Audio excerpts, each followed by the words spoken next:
Salut et bienvenue dans la méthode des marchés, j'espère que vous allez bien et on a franchement bien cassé ici et on a même eu nos leaders qui ont commencé à breakdown de manière relativement sérieuse. Nvidia qui a perdu des supports ici, qui en est sur un autre, mais on dirait que le mal est déjà fait.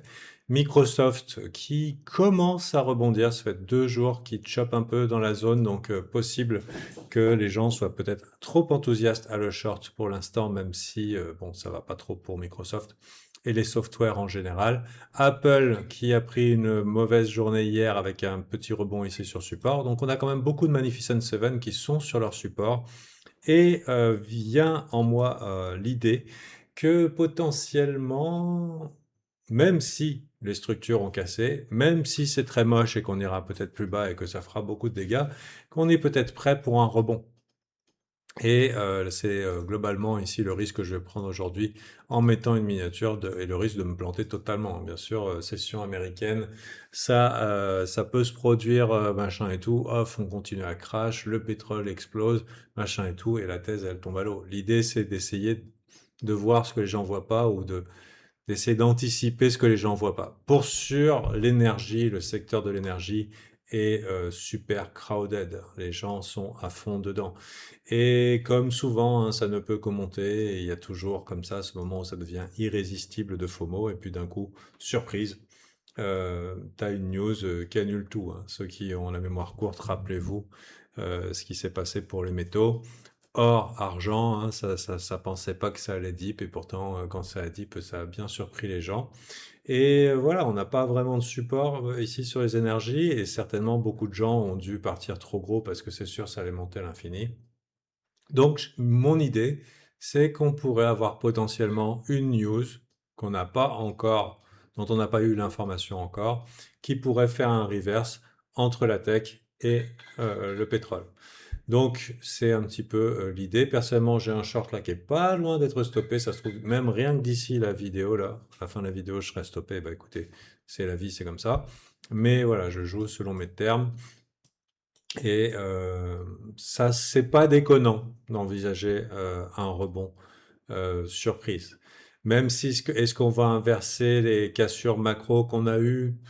Très probablement pas. Est-ce qu'on va freiner le dollar pour toujours et toujours et il va jamais breakout? Très probablement pas. Mais peut-être une petite impulsion, un truc qui surprend. On va voir un petit peu comment ça se goupille. Mais maintenant, c'est peut-être pas ça du tout. L'autre scénario potentiel, évidemment, c'est l'accélération, celle qu'on avait envisagée hier. Hier, on a eu une sale journée quand même sur les marchés, mais on n'a pas eu la grosse accélération, la grosse capitulation qui n'avait pas eu lieu, comme je vous disais hier. Pourquoi pas le push à 40 qui stoppe les shorters de VIX et qui va aller ici. On n'est qu'à un jour près. On n'est qu'à un jour près. Les deux choses peuvent arriver. C'est un peu inconfortable comme ça quand on est un peu sur la corde raide et que voilà, on fait des vidéos quotidiennes. Il y a des fois, c'est des plays qui sont haute probabilité et là, c'est juste du flair. Et le flair, c'est est-ce qu'il n'y aurait pas un reverse? Et ce qui m'a le plus motivé sur l'idée d'un reverse, c'est ce gap. C'est ce gap qu'il y a eu sur le VIX et je me suis dit, hey, pourquoi pas? Pourquoi pas? Puisque je vous en ai déjà parlé pas mal de temps, ce VIX indicateur de bonnes et mauvaises nouvelles, il y a ce qu'on sait et il y a ce qu'on ne sait pas. Voilà, on a eu quand même ici une baisse significative sans raison apparente, 8%. Est-ce qu'il n'y en a pas qui se préparent à faire de la rotation? On pourrait regarder un petit peu au niveau des secteurs ce qui s'est passé hier déjà au niveau du S&P 500.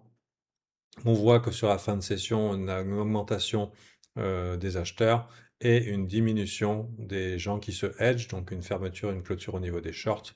Au niveau des secteurs, on a, qu'est-ce qui a l'air d'être le plus chaud ici? Les matériaux quand même. Matériaux, il y a un petit peu, c'est pas la folie furieuse. Communication, plutôt pas mal au niveau de la communication. Pas partout, évidemment, pas forcément les noms qu'on attend. Ça, c'est pas top. Ça, c'est pas top. Énergie. Énergie, on voit quand même qu'il y a une clôture des longues hier. Il y a une clôture des longues hier. Il y a quand même une prudence qui commence à se manifester au niveau des options énergie. Alors, la banque, c'est pas le moment pour s'y mettre dedans. La santé, c'est pas trop non plus le moment. Industriel, c'est pas non plus la fête.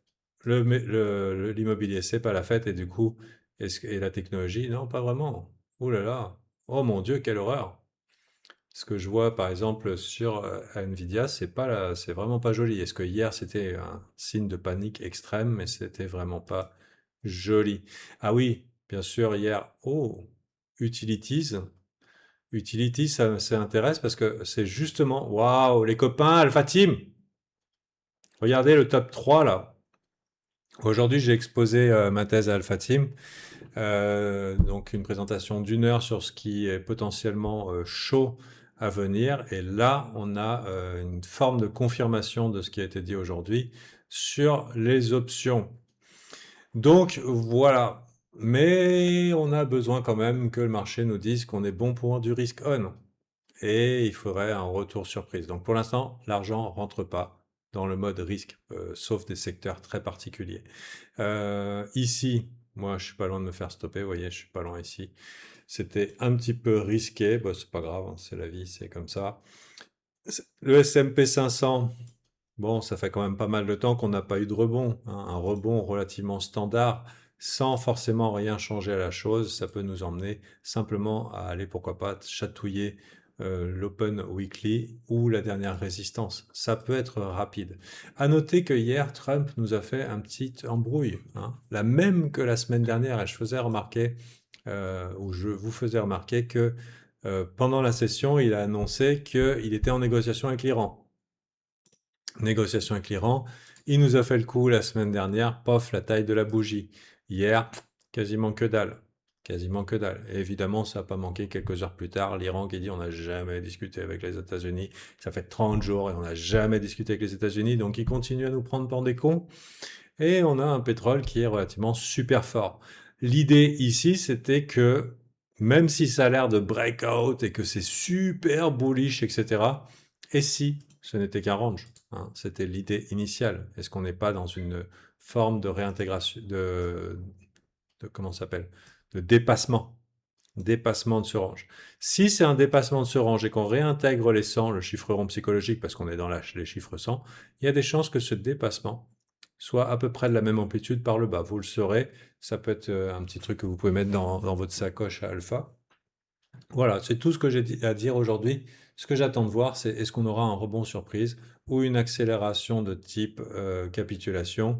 Dans tous les cas, faites bien attention à vous. Je sais qu'il y a beaucoup de gens dont le tempérament, la culture, c'est de jamais vendre quoi qu'il arrive.